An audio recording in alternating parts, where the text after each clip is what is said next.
श्री गणेशाय नमः।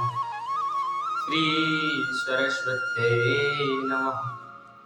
श्री मातृचरणकमलेभ्ये नमः।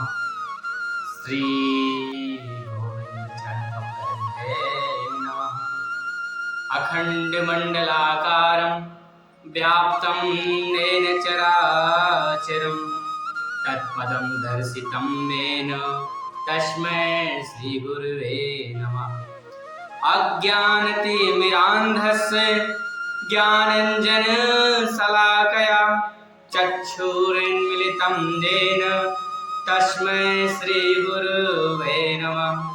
कृष्णत्वदयपदपङ्कजपाञ्जरान्ते अद्यैव मे विशतमानसराजहंसे प्राणप्रयाणसमये कफवातपित्ते कंठावरोधेन विदये स्मरणं गतस्ते। गुरुर्ब्रह्मा गुरुर्विष्णु गुरुर्देवो महेश्वर गुरुर्साक्षात् परब्रह्म तस्मै श्री गुरुवे नमः। रसराजशेखर परमानंद चिंद मूर्ति प्राणेश्वर हृदयेश्वर गोकुलेश्वर भगवान श्री प्राणधन राधा रमण लाल जी की आयु की कृपा से कलिमलहरिणी जगत्तरिणी भक्तितरिणी तथा अंतःकरण को पवित्र करते हुए विशुद्ध आध्यात्मिक चेतना को जागृत करते हुए भगवान का शब्दमय स्वरूप श्रीमद् भागवत महापुराण साप्ताहिक ज्ञान दिव्य कथा का दिव्य रसास्वादन करते हुए उसी में से एक प्रसंग लिया गया है जिसका नाम है प्रहलादोपाख्यान। प्रहलाद के पिता का नाम था हिरण्यकश्यप। हिरण्यकश्यप का एक भाई था हिरण्याक्ष, और ये दोनों भाई मिलके यानी कि हिरण्यकश्यप और हिरण्याक्ष दोनों भाई मिलके ये किसके पुत्र थे? कश्यप से। हिरण्याक्ष बहुत क्रूर प्रवृत्ति का व्यक्ति था, तो भगवान नारायण जो कि जन्म लेते हैं किस बात के लिए?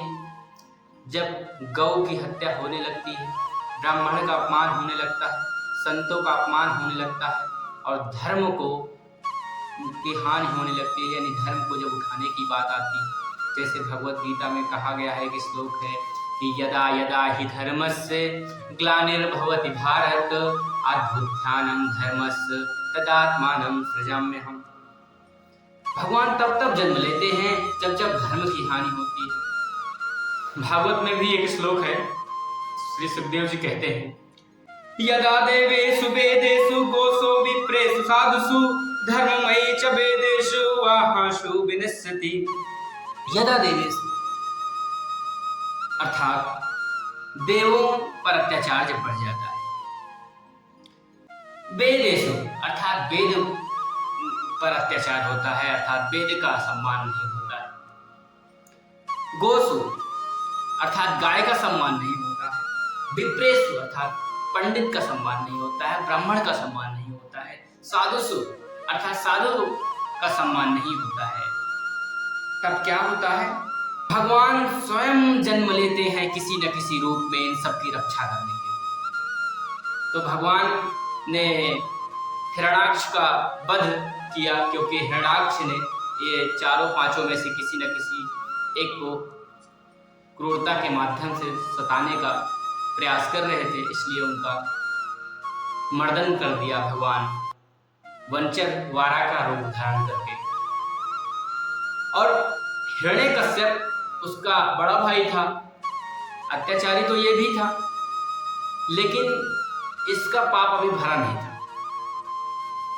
तो फिर क्या हुआ? हिरण्यकश्यप अपने कक्ष में विश्राम कर रहे थे, अचानक इनको स्वप्न आ गया कि भाई आपने जो मेरा श्राद्ध करने का निश्चय लिया है, आप मेरी श्राद्ध नहीं कर रहे।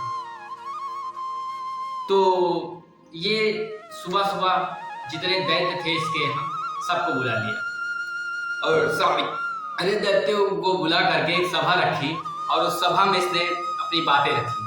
बातों में इसने बताया कि मेरे परम हितैषी छोटे भाई का वध कर दिया था परम ब्रह्म नारायण ने अवारा वंचर का रूप धारण करके, और मैंने निश्चय लिया है कि मैं अपने भाई को का श्राद्ध तर्पण तभी करूंगा जब उनके रक्त से अपने भाई को तिलांजलि दूंगा। और मैं जा रहा हूं मंदराचल पर्वत पर। आप सब इस राज्य की रक्षा करना, क्योंकि मेरे जाने के बाद देवतागण यहाँ पे कुछ न कुछ अव्यवस्था फैलाएंगे। इसके लिए आप अपने राज्य की रक्षा करना, और मैं जैसे ही मंदराचल पर्वत से लौटूंगा उन सबको मैं देख लूंगा। सभी उनके जो दैत्य थे वो सब मान गए और ये यहाँ से निकल लिए वन मंदराचल पर्वत की तरफ। मंदराचल पर्वत पर जा करके ये परम तपस्या करने लगे ब्रह्मा के नाम की। और तपस्या ऐसी तपस्या नहीं कर रहे थे, परम तपस्या कर रहे थे। दोनों हाथों को ऊपर उठा करके, दोनों एड़ियों को ऊपर उठा करके, केवल अंगूठे के बल पर खड़े होकर के परम तपस्या कर रहे थे। अब सोचिए, यहाँ पे थोड़ा सा एक भौतिक एग्जांपल देता हूँ कि यदि इस कलयुग में, इस घोर कलयुग में अगर आपका भाई रहेगा तो आप अपने भाई के लिए इतना नहीं करेंगे। आप इंसान हैं, सोचो उसके अंदर तो दैत्य मनोवृत्ति पहले से भरी थी, लेकिन भाई के लिए समर्पित रहा। अब भाई के लिए क्या करने जा रहा है? राजपाट छोड़ करके मंदराचल पर्वत पर क्या करने? तपस्या करने जा रहा है। आप सोचिए कि कैसे कैसे कलयुग में आप देखें तो बहुत सारे ऐसे जो अपने ही भाई को मार रहे हैं, और वो भी क्यों मार रहे हैं? क्योंकि सिर्फ जमीन के टुकड़े के लिए।